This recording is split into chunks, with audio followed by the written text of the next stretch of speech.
Em Sandman acabou ficando meio que tradicional a ideia de você ter um arco de histórias longas, tipo a Estação das Brumas, que ocupou 8 edições, seguidas de um conjunto de histórias curtas, autocontidas, de uma edição só, que é o caso dessa série Espelhos Distantes. Cada edição dela tem um nome que se relaciona com um mês.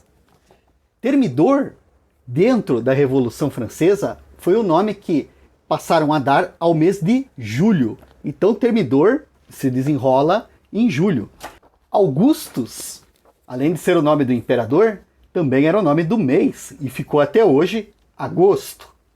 E finalmente, em setembro, nós tivemos 3 histórias em 3 setembros. Foi uma sequência de histórias que nos Estados Unidos perderam por um mês de fazer sincronizar. Infelizmente lá perderam a piadinha e acabou sendo publicado Termidor, que é julho, ficou em agosto, agosto ficou para setembro e setembro ficou para outubro. Aqui no Brasil, a editora Globo publicou essas histórias entre março, abril e maio de 1992. A nossa primeira história, Termidor, ela se passa durante a Revolução Francesa. Aqui a gente reencontra a personagem Joanna Constantini, que nós tínhamos conhecido lá na edição número 13, que era aquela aventureira que tenta capturar Morpheus e o amigo imortal dele, o Rob Gadlin, na história Homens de Boa Fortuna. O nome Constantine faz a gente relacionar ela com o John Constantine, e agora ela volta aqui nessa edição, a número 29, e recebe uma missão do próprio Morpheus já na entrada. Ela sai da Inglaterra e vai para a França. O ano é 1794 e cabeças estão rolando. É o regime do horror. Para realizar uma missão para Morpheus, que era recuperar a cabeça do filho dele, Orfeus. Orfeus é o filho de Morpheus, né, de Sandman, o sonho, com a musa Calliope, que foi mencionado na edição número 17. Joanna Constantine ganha o seu protagonismo, recebe essa missão, e ela precisa fazer isso, Morpheus incumbe ela de fazer essa missão, porque dentro da filosofia da Revolução, tudo aquilo que não se encaixasse nos princípios de racionalidade lógica seria destruído. Todos os símbolos das superstições seria destruído. Então Robespierre procurava a cabeça para destruí-la. Joanna Constantine consegue, mas ela é vista por soldados e acaba sendo capturada e levada para a prisão. E lá na prisão ela é interrogada, batem nela, ela está numa situação difícil, ela fica olhando pela janelinha e vendo os teatros de bonecos com os corpos decapitados. O Gaiman apresenta a Revolução de uma perspectiva muito interessante, que é a questão da racionalidade, né, esmagando tudo aquilo que é supersticioso. Tem trechos até que a Joanna Constantine fala se eles não vão matar todos os poetas e artistas também. E o camarada responde que sim, provavelmente vamos matar tudo aquilo que não se enquadra na Revolução, pelo bem do povo e tal. E o horror está disseminado. Tem uma cena com um guarda em que ele tem um pequeno desentendimento lá com o Saint-Just, e o Saint-Just fala para ele, olha, se você tiver algum problema, a gente leva lá pro grupo e não tem problema, a gente corta a sua cabeça. E o cara, a gente vê, o personagem fica todo, não tem nada, não, pode ficar bem. Porque era muito fácil ser morto, era muito fácil perder a cabeça. Joanna Constantine é presa, eles não conseguem descobrir onde é que ela escondeu a cabeça, e pedindo ajuda para Morpheus em um sonho, ele passa uma ideia para ela. O Morpheus coloca nos sonhos do Robespierre essa ideia de procurar onde que você esconderia um livro. Numa biblioteca. Onde que você esconderia uma folha? Ah, numa floresta. Onde que você esconderia uma cabeça? Daí eles entram no calabouço, cheio de cabeças que estavam para ser levadas, para ser incineradas, e no meio delas estava a cabeça de Orfeus. E o plano era que Orfeus cantasse. A gente vai ver numa história para frente, chamada A Canção de Orfeus, que foi uma edição especial, o que acontece, né? Qual é a potência do canto de Orfeus? Mas ali, naquele porão, com Robespierre e Saint-Just, quando a cabeça canta, a Joanna cobre os ouvidos, as outras cabeças, os mortos, se levantam e começam a cantar também uma longa canção sobre liberdade, sobre opressão, sobre violência, sobre morte, sobre governo, e os dois implodem, tanto Robespierre quanto Saint-Just. Na confusão, e nem vou dizer confusão, não, no torpor que eles ficam, Joana pega a cabeça e foge. Logo depois, os dois são levados para a guilhotina. Perdem a voz, não conseguem se impor nas apresentações, nos discursos, não conseguem fazer os seus discursos, e depois são executados. Joana leva a cabeça de volta para a ilha, da onde ela saiu originalmente, na Grécia, um templo secreto. Ela devolve a cabeça. E na última página a gente vê que existem as anotações dela, né, o diário dela, contando como foi esse episódio. A cabeça fala para ela, ou melhor, Orfeus fala para ela, é melhor a gente não se ver mais, e eles se veem nessa única vez. Depois nós temos Augustus, que conta a história do imperador Augustus, né? Caio Júlio César Otaviano, herdeiro de César. Ele, depois da morte de Júlio César, assume o Império Romano e conduz com muito sucesso a expansão romana pela Europa, né? Ele faz uma série de conquistas e renomeia o mês em sua própria homenagem, né? Como Agosto, Augustus. Essa história também é com... O Gaiman leu um capítulo sobre os imperadores, né, de Roma, e a partir desse capítulo que falava sobre Augustus, ele constrói essa história, que abre com o anão Lícios indo visitar o imperador. O anão foi chamado pelo imperador, e o que vai acontecer é que o anão, que é ator, ajuda o imperador a se disfarçar de mendigo para passar um dia no meio do mercado mendigando. A história toda, novamente, parece uma peça de teatro, é totalmente calcada no diálogo entre os dois.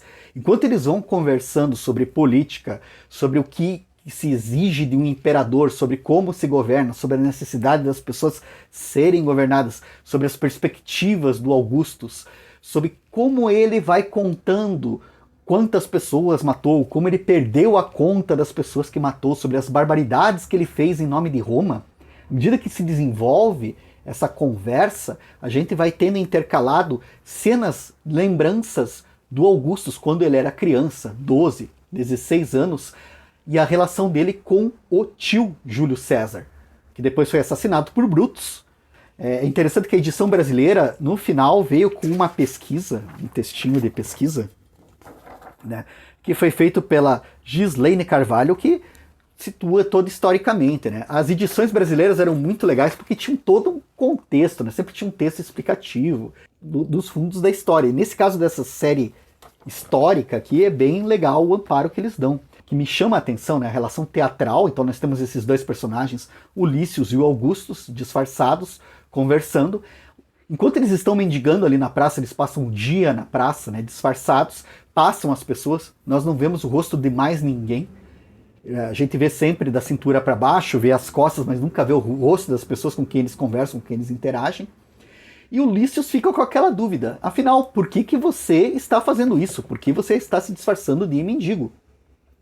E Augustus não explica, né? Augustus, pelo contrário, até atemoriza o Lícios. Em uma cena, ele esmaga um rato com as mãos e fala: você não tem que ter medo de mim porque eu sou forte, mas você tem que ter medo de mim porque se eu desse uma ordem, você sumiria e nunca ninguém ia ousar falar o teu nome. Então tem toda essa questão da ditadura, do imperador, do poder que se dá às pessoas e de como a gente constrói esse poder e permite, né, esses horrores acontecerem. E o interessante é que o próprio Caio Augustus fala: eu não sou mais do que um homem normal, eu sou apenas um homem, mas as pessoas me seguem como elas seguiriam uma criança com uma tocha numa caverna escura, sem questionar.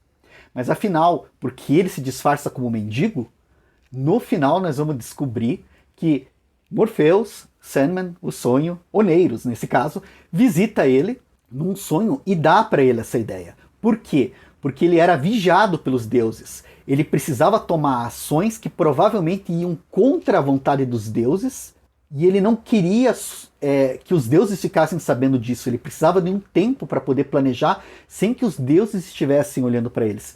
Especificamente Júlio César, que para eles, após a morte, tinha se tornado um deus, assim como o próprio Caio Augustus também se tornaria um deus quando morresse.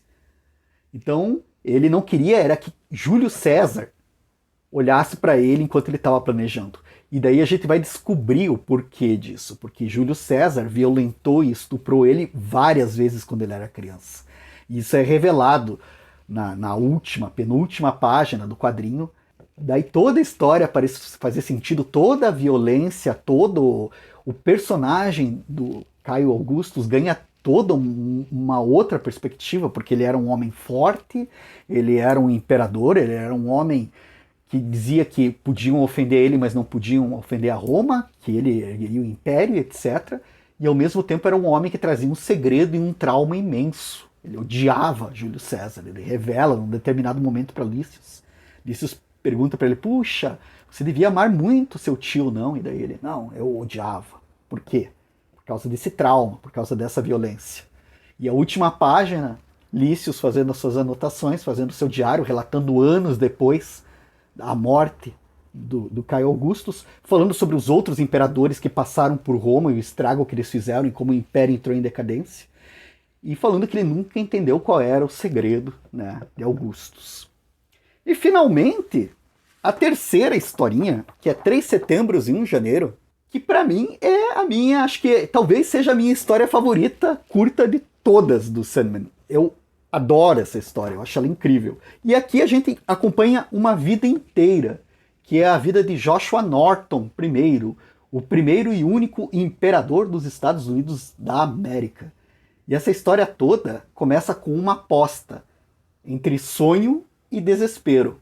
Logo no começo da história, nós encontramos Desespero e esse homem num quarto, e ela olha para ele com pena. Poxa, olha só você tá aqui num quarto e nem se matar você consegue. Você perdeu tudo, não tem mais nada. E daí ela decide invocar Sonho. Ele aparece e daí ela fala, tem um jogo para você. Esse homem aqui, ele perdeu tudo, ele não tem mais razão para nada, ele não tem coragem de se matar. Você acha que você com os sonhos conseguiria tirar ele do meu reino de desespero? Aí o Morpheus, putz, cara, eu não vou participar dessas brincadeiras, gente. Isso daí, vocês são os novinhos, a gente não joga com vocês. E daí Desespero faz aquela chantagem sentimental bacana, típica de família, né? Tipo, você não se importa com a gente, por isso que o irmão pródigo foi embora, porque você não liga pra nenhum de nós e não sei o quê. Aí Morpheus baixa a cabeça, solta aquela suspirada e joga areia nos olhos do Joshua e entra nos sonhos dele para conhecer ele um pouco melhor. E Desespero fala, mas por que você vai entrar nos sonhos dele? Sonhos não são nada e não sei o quê. E daí o Morpheus, não, sonhos se representam. Ele entra no sonho do cara, ele descobre as ambições que ele tinha e ele dá para ele uma nova ambição, uma nova missão, um novo sonho, um novo jeito de olhar o mundo. E daí Joshua Norton vai a um jornal, ele escreve uma proclamação e entrega. E nessa proclamação ele se diz primeiro imperador dos Estados Unidos, porque tudo está muito mal nos Estados Unidos porque não existe um imperador. Então precisamos de um imperador e eu serei ele. O pessoal do jornal acha absurdo e publica. E isso é real, isso é fato histórico. Eles publicam a história em São Francisco e ele passa a virar uma figura folclórica da cidade, né? O imperador dos Estados Unidos, Joshua Norton. Ele vendia souvenirs, faziam bonequinhos dele. Ele virou uma figura muito querida e muito popular em São Francisco. E essa história se desenrola com a participação de outros perpétuos. Daí aparece Delírio, numa determinada cena em que temos Mark Twain também. O escritor Mark Twain vai almoçar, é amigo dele, está almoçando. Delírio encontra Morpheus e fala, puxa vida, ele acha que ele é um imperador, ele não é um imperador, ele está completamente desconectado da realidade, mas ele não está delirando. E daí a Delírio fala a frase que eu acho sensacional, né? A loucura dele o mantém são. E Morpheus fala, você acha que ele é o único, minha irmã? Cara, nessa hora eu sempre começo a escutar no fundo da minha cabeça a balada do louco dos mutantes, sabe? Dizem que sou louco. Que tem tudo a ver com essa história. Porque realmente o cara cria essa fantasia, esse sonho de que ele é o imperador. Ele passa a viver de acordo com essa fantasia. Ele acredita nisso, ele vive isso. É a verdade dele. E ele consegue com isso não afundar no desespero, não afundar no delírio. E finalmente aparece Desejo na história. Que ressuscita um morto, um fantasma, o Rei da Dor, que encontra ele num bar chamado Palácio das Teias. Ele fala, boa, você não tem uma rainha, você não vai deixar herdeiros. Então, eu tô aqui para te oferecer uma rainha. E daí ele quer ver as fotos dela com ou sem roupa. E daí o imperador, pô, meu amigo, que isso? E daí ele, não, então está bem. Daí ele coloca um monte de fotos e fala, a única coisa que você precisa é querer. É só você querer. E daí ele, não quero, não desejo. E não cede. Ele não é que não ceda, ele nem sente pressão. Porque ele é o imperador, ele tem a dignidade dele. E o que acontece é que o nosso amigo Rei da Dor sai, né? O imperador fala, por favor, tirem ele daqui, ele está sendo desagradável, ele não está agindo de acordo, eles retiram ele de lá e na rua, né, ele entra numa carruagem que estava Desejo. E Desejo fica puta da vida. Pô, como assim o cara não quis? Como que ele não cedeu? Ele quer mulheres, eu sei que ele deseja, eu sinto isso, como é que... E daí ela fica indignada com o Morpheus. Como que você faz um troço desse? Como que você tá fazendo isso? E daí o Morpheus, pô, irmão, eu não tô fazendo nada, ele é o imperador, ele tem a dignidade dele. É isso aí. E puxa, Desejo, que coisa mais feia, você ressuscitar um morto pra ir tentar o imperador com foto de mulheres, isso não foi nada sutil, você faz melhor. Aí Desejo solta aquele lindo vá se foder, que eu adoro ela, adoro ele. Desejo é maravilhoso, maravilhosa. Assim. A história vai seguindo, né, porque esses episódios são espaçados ao longo de 3 setembros, né? O primeiro encontro com Desespero é num setembro, quando é feita a aposta, num outro setembro é feito o encontro com Delírio, e no derradeiro setembro, Desejo é descartada. E finalmente a gente tem o janeiro. E num dia de janeiro, debaixo de chuva, Joshua Norton desaba no meio da rua e morre sozinho na sarjeta. E nessa hora aparece novamente Desespero e fala, puxa, você é um louco de pedra, miserável, praticamente um mendigo, morrendo sozinho na rua, debaixo de chuva, e você não sente desespero. Impressionante. Daí aparece Morpheus, que dá para ela de presente um bonequinho do imperador, né? Ó, aqui uma lembrança aqui da cidade. E daí ela fala, ó, mas uma lembrança do quê? É para eu agradecer por alguma coisa? E daí Morpheus fala, talvez pela lição, né? Daí ela, que lição? Daí ele some e aparece a morte. E daí ela pergunta se ele conhece, né? Porque ele era judeu. Ela pergunta se ele conhece a história dos 36 Tzadikim, que são 36 santos vivos, 36 homens e mulheres abnegados. Por causa deles, o mundo continua a existir. E o Joshua Norton, eu não conheço, não conhece? Você não consegue ver o sentido nessa história? Faz muito sentido. Conheci muitos imperadores, ela fala para ele, e nunca um tão legal quanto você, assim. Daí eles vão embora e o último quadrinho da história, Joshua Norton foi enterrado no domingo, 10 de janeiro de 1880. 10.000 pessoas desfilaram ao lado do corpo, enquanto ficou exposto e seu cortejo fúnebre teve mais de 3 quilômetros. Seu enterro foi marcado por um eclipse total do Sol. Ele foi o primeiro e último imperador dos Estados Unidos da América. Para mim, essa maravilhosa, eu acho que, cara... Se eu fosse escolher um conto de Sandman, acho que eu escolheria esse. Aparecem os Perpétuos. Tem várias discussões que a gente pode falar sobre sonhar, sobre arte, sobre você criar um sentido para a tua vida, que por mais que ele estivesse vivendo uma fantasia, uma brincadeira, para ele era muito real e sustentou a vida dele e encheu ela de significado ali naquela breve existência. Eu acho sensacional.